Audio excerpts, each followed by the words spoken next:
Hello dear students, welcome in the online class of Basic Mathematics. I am Professor Dipali Ingre from Department of Mathematics. Our today's topic is slope point form of equation of a line.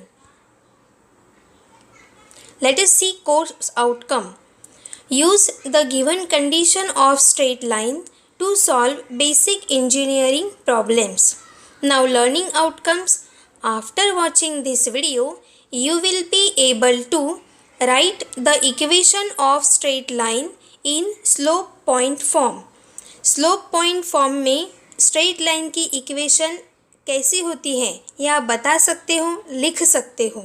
And find the equation of straight line using given condition. हमें question में slope and point दिया रहेगा, उसका use करते हुए आप straight line की equation find कर सकते हो. So let us start our today's class on examples on straight line.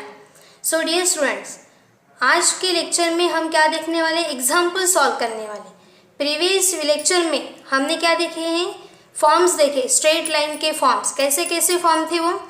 उसमें पहला फॉर्म था स्लोप पॉइंट फॉर्म, यानी एक स्लोप गिवन है m एंड एक पॉइंट गिवन है x1 y1. तो क्या फॉर्मूला था हमारा, y minus y1 equals to m into x minus x1. दूसरा इंटरसेप्ट अगर गिवन है तो y equals to mx plus c. तीसरा अगर हमें दो पॉइंट गिवन है एंड इक्वेशन फाइंड करने के लिए कहा जाए तो कौन सा फॉर्मूला यूज़ करेंगे हम, y minus y1 upon y1 minus y2 equals to x minus x1 upon x1 minus x2. And चौथा फॉर्म अगर हमें दोनों के दोनों इंटरसेप्ट दिए हैं, x intercept and y intercept, तो कौन सा फॉर्मूला लगता है वहाँ पे, इक्वेशन कैसी रहेंगी स्ट्रेट लाइन की, x by a plus y by b equals to 1. तो अब हम एग्जाम्पल स्टार्ट करने वाले हैं. सो देखते हैं कि इस इक्वेशन में कौन सा फॉर्मूला लगेगा. सो क्वेश्चन को ध्यान से पढ़ना है. So first example, find equation of straight line. Yes, क्योंकि बहुत सारे अपने लेक्चर्स देखे हैं स्ट्रेट लाइन के, उसमें perpendicular distance, parallel distance, find slope, find intercept, इस तरीके से अलग अलग कुछ क्वेश्चंस पूछे हैं. तो डियर स्टूडेंट, सबसे पहले तो आपको क्वेश्चन को ध्यान से पढ़ना है कि क्या उसमें पूछा है एंड कौन सा फॉर्मूला लगेगा, उसके बाद आपको सॉल्व करना है. तो यहाँ पे कहा है find equation of straight line. Equation of straight line, equation of straight line. तो पहले तुम्हारे दिमाग में आना चाहिए इक्वेशन यानी क्या होता है, जिसमें एक x कोऑर्डिनेट होता है, एक y कोऑर्डिनेट होता है. ठीक है, तो यानी कि इक्वेशन कैसे रहेंगी, ax plus by plus c equals to 0.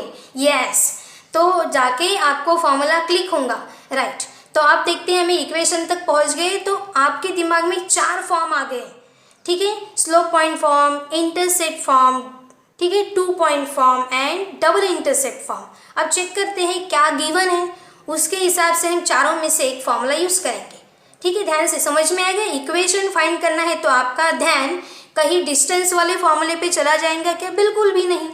चलिए, so find the equation of straight line passing through. वो जो इक्वेशन हम निकालने वाले हैं ना स्ट्रेट लाइन की, वो कहाँ से जाने वाली है straight line, passing through this point, यानी ये पॉइंट गिवन है एंड हैविंग स्लोप माइनस 2/3. अब देखिए ये लाइन इस पॉइंट में से जा रही है, उसका ये स्लोप है, ये पॉइंट में से जा रही है, स्लोप है, मतलब पॉइंट गिवन है, स्लोप गिवन है, पॉइंट गिवन है, स्लोप गिवन है. तो पॉइंट यानी क्या होता है, आप सभी को पता है, पॉइंट यानी होता है x coordinate and y coordinate and slope का मीनिंग क्या होता है, m. तो अगर आपको यहाँ पे x एंड y कहा है, आप इसे x1 y1 कह सकते हैं. ठीक है, तो पॉइंट अगर x1 y1 है एंड ये स्लोप गिवन है, तो point and slope, slope and point, तो हमारे पास slope point form of equation है, पहली ही इक्वेशन है y माइनस y1, ठीक है, equals to m into x minus x1. Yes, तो आपको समझ में आ गया कौन सा फॉर्मूला यूज़ करना है. तो अब हम क्या करते हैं, एग्जाम्पल स्टार्ट करते हैं. तो एग्जाम्पल स्टार्ट करते वक्त तो सबसे पहले लिखना है गिवन क्या है, ठीक है, एंड बाद में एग्जाम्पल को सॉल्व करना है। हाँ, तो हम यहाँ पे लिखते हैं गिवन। सो गिवन क्या है, इक्वेशन ऑफ लाइन हमें फाइंड करनी है पासिंग थ्रू पॉइंट। सो हमें गिवन है पॉइंट। सो सबसे पहले लिखेंगे हम पॉइंट। पॉइंट यानी क्या होता है, उसे हम डिनोट करेंगे x1 y1 से।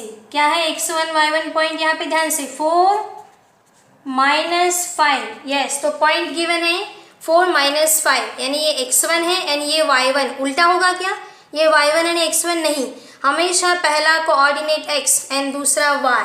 अब देखते हैं, हैविंग स्लोप, यानी स्लोप गिवन है। स्लोप को किससे डिनोट करते हैं हम, m, एंड m की वैल्यू कितनी है -2/3। डियर स्टूडेंट, यहाँ ये -2/3 है, लेकिन बहुत सारे क्वेश्चंस में ओनली -2 भी हो सकता है। न्यूमरेटर की वैल्यू गिवन 3 भी हो सकता है, 1/2, 1/9, ठीक है, इस तरीके से। तो चलिए, हमारे पास पॉइंट है एंड स्लोप है, पॉइंट है स्लोप है, एंड फाइंड करना है इक्वेशन ऑफ स्ट्रेट लाइन। तो हम कौन सी इक्वेशन यूज करेंगे, जिसमें पॉइंट एंड स्लोप है। तो slope point form of equation of straight line. इतना लंबा सेंटेंस लिखने से हम छोटा सा ही सेंटेंस लिखेंगे, therefore equation of straight line, ठीक है, equation of straight line having point and slope. इतना भी नहीं लिखा तो भी चलेगा। So therefore equation of straight line is, क्या इक्वेशन रहेंगी, पॉइंट एंड स्लोप गिवन है तो y - y1 = m × x - x1। Yes, अब यहाँ पे वैल्यू पुट करेंगे। सो वैल्यू पुट करते वक्त केयरफुली पुट करना है स्टूडेंट।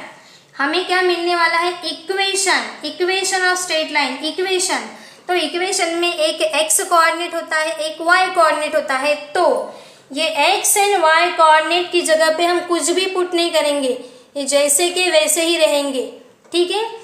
हम वैल्यू कहाँ पुट करेंगे, x1 एंड y1। यस, ये हमारा पॉइंट है, ठीक है। अब हमेशा के लिए याद है कि x एंड y की जगह पे कुछ नहीं पुट करना पड़ता, वो एज इट इज। हमारा पॉइंट क्या है, x1 y1, ठीक है। तो अब x1 की जगह पे हम क्या रखेंगे, 4। ध्यान से देखिए, x1 की जगह पे 4, y1 की जगह पे -5 एंड स्लोप -2/3। चलिए पुट करते हैं। सो देयरफॉर, ठीक है, y जैसा का वैसा। अब देखिए y1 यानी ये y कोऑर्डिनेट -5 है, चलिए ब्रैकेट में लिखते हैं -5। डायरेक्ट स्टेप नहीं करनी है, इक्वल के नीचे इक्वल का साइन। अब देखिए क्या नजर आ रहा है आपको, m यानी slope of given line. Given है, क्या है स्लोप, -2/3। तो यहाँ m की जगह पे क्या पुट करेंगे, -2/3। x जैसा का वैसा माइनस x1। अब x1 यानी ये पॉइंट, ध्यान से देखिए, पहला कोऑर्डिनेट x, तो ये x1 यानी कितना है यहाँ पे 4। अब हम क्या करेंगे, ये माइनस इंटू माइनस प्लस कर देंगे। तो यहाँ पे आ जाएगा y minus into minus plus equals to -2/3 x -4। अब स्टूडेंट आप क्या करेंगे, -2/3 से, क्योंकि इनका एडिशन सब्ट्रैक्शन नहीं हो सकता, एक वेरिएबल है एक कांस्टेंट है, तो आप -2/3 से x एंड इसको मल्टीप्लाई करेंगे क्या, यस कर सकते हो, लेकिन हम नहीं करेंगे। क्यों, क्योंकि वो तो हमें फ्रैक्शन में मिल जाएगा ना, एक टर्म ऊपर एक टर्म नीचे, p/q फ्रैक्शन, लेकिन हमें फ्रैक्शन में नहीं चाहिए, तो हम बड़ी आसान तरीके से सॉल्व करेंगे। ये जो 3 है ये कहाँ पे है, डिनोमिनेटर में यानी डिवीजन में। और हम सभी को पता है कि डिवीजन की टर्म दूसरे साइड में जाते वक्त कहाँ जाती है, मल्टीप्लिकेशन में। तो ये 3 याद रखिए, हमेशा हर प्रॉब्लम सॉल्व करते वक्त अगर कोई भी नंबर ऐसा नीचे आ गया डिनोमिनेटर में, तो आप उसे कहाँ ट्रांसफर करेंगे, लेफ्ट हैंड साइड में। तो डिवीजन वाली टर्म कहाँ जाती है, मल्टीप्लिकेशन में, डिवीजन वाली टर्म मल्टीप्लिकेशन में। लेकिन लेफ्ट हैंड साइड में भी तो 2 टर्म है, प्लस के पहले एक प्लस के बाद में, तो यहाँ पे हमें क्या लगाना पड़ेगा, ब्रैकेट। यस, ध्यान से देखिए, ये डिवीजन में है, इस साइड में जा रही है, तो कहाँ जाएगी, मल्टीप्लिकेशन में। सो 3 × y + 5 = -2 इंटू एक्स -4। इसे हमने चेंज किया क्या? नहीं, जहाँ है वहीं पे है। तो चलिए 3 है डिवीजन में, चला गया मल्टीप्लिकेशन में। अब यहाँ मल्टीप्लिकेशन करना हमें आता है। कैसे मल्टीप्लिकेशन करते हो आप? इसे ओपन करना है ना ब्रैकेट को, 3 से दोनों को मल्टीप्लाई करेंगे एंड -2 से भी दोनों को मल्टीप्लाई करेंगे।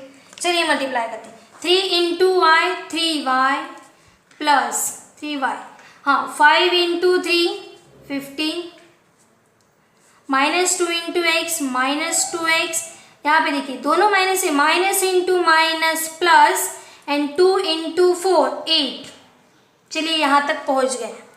ये सभी को आता है डियर स्टूडेंट। मैं फिर से एक बार रिपीट कर रही हूँ, क्वेश्चन को ध्यान से पढ़ा, उसके बाद में क्या गिवन है पॉइंट, चलिए लिख दिया x1 y1। क्या गिवन है स्लोप, वो भी लिख दिया m -2/3।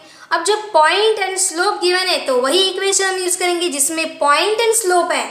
तो slope point form of equation is y -y1 = m into x -x1। y and x जैसे कि वैसा रखना है, बाकी 3 जगह पे अपनी वैल्यू रखनी है।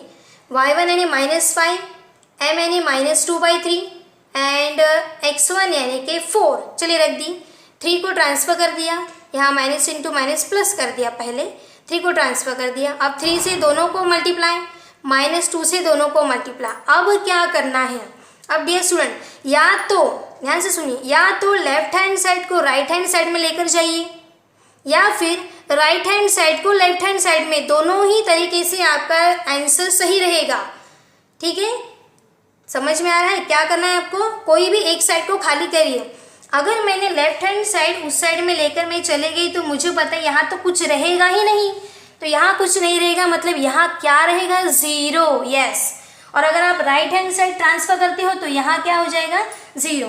तो देखिए अब हम यहाँ पे आगे की स्टेप यहीं पे सॉल्व करते हैं। ध्यान से देखिए स्टूडेंट, चलिए ट्रांसफ़र करते हैं। तो अगर आपको लगता है कि नहीं मुझे x के सामने प्लस ही साइन चाहिए तो आप ये ट्रांसफ़र करिए, लेकिन ऐसा कंपलसरी नहीं है, आप x के सामने माइनस साइन भी रख सकते हो। चलिए अगर मैंने पूरी टर्म इस साइड में ट्रांसफ़र कर दी तो क्या होगा? अब देखिए स्टूडेंट, ये लेफ्ट हैंड साइड तो अपनी जगह पे है, तो साइन चेंज होंगे क्या? बिल्कुल भी नहीं। सो 3y + 15 अपनी जगह पे है, चेंज नहीं हुआ। अब देखिए -2x इस साइड में आ रहा है तो क्या हो जाएगा? साइन चेंज, क्या हो जाएगा? +2x। एंड ये +8 है, इस साइड में आएगा तो क्या हो जाएगा? -8। और इक्वल के बाद में अब देखिए पूरी टर्म इस साइड में चली गई तो यहाँ पे क्या रहेगा? 0। मतलब आप सोचिए कि ये पूरा घर खाली कर दिया तो घर में कितने लोग रहेंगे? यहाँ पे 2 लोग हैं, चले गए इस साइड में तो यहाँ कोई नहीं रहेगा ना, 0 एम्प्टी। तो यहाँ पे क्या रहेगा? 0। इस तरीके से ये हो गया 0। मैंने राइट हैंड साइड को लेफ्ट हैंड साइड में ट्रांसफ़र किया, आप इसे भी इस साइड में लेकर आ सकते हो। ठीक है, तो ये साइड 0 हो जाएगा। एक बार चेक करते हैं करेक्ट है या नहीं। देखिए एज इट इज, ये प्लस का माइनस का प्लस हो गया एंड प्लस का माइनस। यस। अब हम कैसे लिखते हैं इक्वेशन में? पहले x कोऑर्डिनेट, फिर y कोऑर्डिनेट एंड लास्ट में कांस्टेंट। तो उसी तरीके से लिखेंगे। अब ये +2x है तो हम x वाली टर्म सामने लिखेंगे, +2x। ये +3y है सो +3y। अब जो रह गया कांस्टेंट, +15 - 8 = 0। इस तरीके से अब हम क्या करेंगे? 15 में से 8 को निकाल देंगे, क्योंकि वो क्या है? कांस्टेंट है ना। ठीक है, सो वेरिएबल के एडिशन सब्ट्रैक्शन होती है एंड कांस्टेंट की एडिशन सब्ट्रैक्शन होती है। यस। तो देखिए therefore 2x + 3y। हाँ अब देखिए 15 - 8 क्या करेंगे हम? 15 - 8 तो कितना होता है? 7। एंड साइन बड़े नंबर का, तो बड़े नंबर को प्लस साइन है तो यहाँ पे क्या आ जाएगा? +7 = 0। इस तरीके से आप ये सॉल्व कर सकते हो। किसी क्वेश्चन का आंसर आपको ऐसे भी मिल जाएगा कि ये इस साइड में रहेगा -7, तो वो भी राइट है। सो लास्ट में लिखेंगे therefore equation of straight line is 2x + 3y = -7 भी लिख सकते हैं। देखिए मैंने यहाँ पे लिखा हुआ है, 2 तरीके से आप जवाब लिख सकते हो। Is the required equation of straight line. ठीक है, लास्ट में सेंटेंस हमने लिख दिया है, is the required equation of straight line. क्या किया मैंने, +7 को उस साइड में ट्रांसफर कर दिया। अब देखिए ये जानबूझ के किया है, एक्चुअली आपका आंसर यही तक है। आप ये भी लिख सकते हो is the required equation of line, लेकिन कभी कभी हो सकता है क्वेश्चन पेपर में इस तरीके से भी दिया जा सकता है, तो आपको ये समझ में आना चाहिए। तो +7 अगर मैंने उस साइड में ट्रांसफ़र किया तो क्या हो जाएगा, -7। तो ये भी आंसर सही है, ये भी आंसर सही है। अब देखिए लास्ट में और एक बात, अगर मैंने ये साइड को इस साइड में ट्रांसफ़र किया तो ये आंसर है, लेकिन अगर आपने ये टर्म को इस साइड में लेकर आते तो आपका आंसर क्या होता, ध्यान से सुनिए, आपका आंसर होता -2x -3y -7 = 0, क्योंकि आपने ये टर्म उस साइड में ट्रांसफ़र की होती ना तो साइन कुछ अलग होते। यानी याद रखिए कि अब जो भी आपके आंसर का साइन है उसके उल्टे साइन होते अगर आपने टर्म इस साइड की इस साइड में ट्रांसफ़र की होती। दोनों ही जवाब सही रहेंगे, -2x -3y -7 या फिर ये प्लस। तो डियर स्टूडेंट, इस तरीके से हमें क्या करना है, एग्जाम्पल सॉल्व करना है। तो सबसे पहले आप क्वेश्चन को ध्यान से पढ़ेंगे, क्या गिवन है वो लिखेंगे और समझते हुए फॉर्मूला लिखना है। एंड फॉर्मूले की बाद वाली स्टेप तो आप सभी को आती ही है।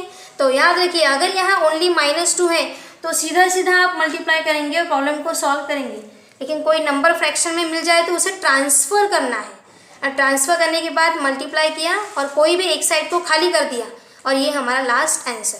तो अब मैं आपको कुछ एग्जाम्पल दे रही हूँ सॉल्व करने के लिए, जो आपको सॉल्व करने हैं। So assignment, find the equation of straight line passing through point and having slope 3। ठीक है, इस तरीके से। दूसरा क्वेश्चन देखिए, find the equation of straight line passing through point and having slope. लेकिन क्वेश्चन इस तरीके से भी तो हो सकता है, find the equation of line having slope and passing through this point. ठीक है, इस तरीके से आप चाहें तो और एक क्वेश्चन हम लिख सकते हैं, क्वेश्चन नंबर 5। ठीक है, उसमें अगर मैंने दे दिया पॉइंट आपको 3 -2 एंड स्लोप इज -2 देन 5। ठीक है, तो ये और एक 5वां मैंने ऐड कर दिया है जिसका जवाब आपको देना है। ठीक है, सारे जवाब हम देंगे तो कैसा होगा। ठीक है, तो ये जो क्वेश्चन है इसका जवाब आप ढूंढिए और जवाब हम आपको सेंड करने हैं। तो इस तरीके से वीडियो को बराबर देखिए एंड फॉर्मूले का यूज़ करते हुए ये क्वेश्चन सॉल्व करिए।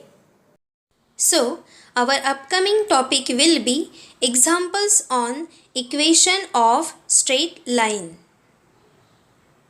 सो keep learning, happy learning. Thank you.